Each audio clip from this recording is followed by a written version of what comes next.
Welcome to Exposed, the Berkeley AP English Language podcast crews coverage on a few different trends in today's media. Today's date is the 5th of October, and it is currently 7:34 p.m. in Tampa, Florida. We're your anchors, Shaun and Conor. Our top story for the evening is the Buffett rule. Today we have set out for you a few segments that will give you a general overview of Obama's deficit reduction plan, an interview with a special guest, and a closer look at media bias spanning different news sources. And now to Tyler Taldone, who will give you an overview of the Buffett rule. Thank you, Shaun and Conor.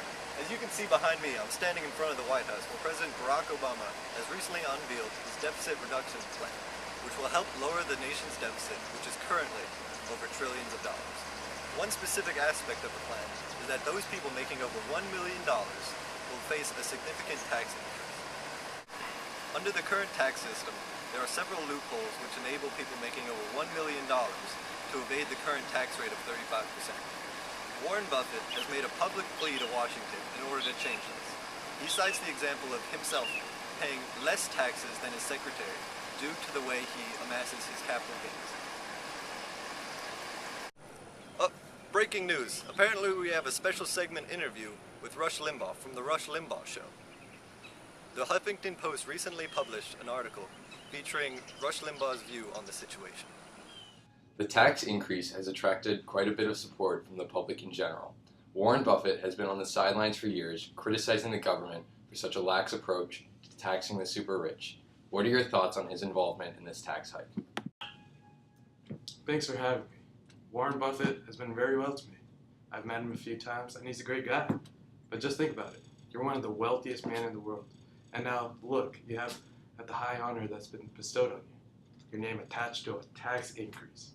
I would be embarrassed. You're going to be remembered as much for this as anything else. Thank you, Rush. Let's take a closer look at the interview. Obviously there is some bias present because it is solely Rush Limbaugh's opinion. Regardless, his statements are repeated on quite a few news sites, such as Huffington Post, portraying Rush's opinions as news. In fact, Rush's article cannot wholly be considered news, but more of an echo chamber. This means that those who listen to him are more likely doing so to have their opinions voiced back to them. From an ethos standpoint, the credibility of Rush's statement is not completely reliable. It is his job to be an entertainer as a host of a talk show, and thus he seeks to stir up controversy and debate through such subjective reasoning. His primary vehicle to do this is through ad hominem, which is the attack on the man rather than the idea itself. As you heard, he denounced Buffett as a means to attack the tax increase. Huffington Post is not the only source with media bias. Generally, CNN is a fairly unbiased news source that uses experienced reporters who are specialists in their chosen area. However, there were several rhetorical fallacies presented in their arguments. One example would be an either-or rhetorical fallacy, where they create only two possible outcomes for the proposed tax law: the future if it gets passed, and the future if it gets rejected by Congress.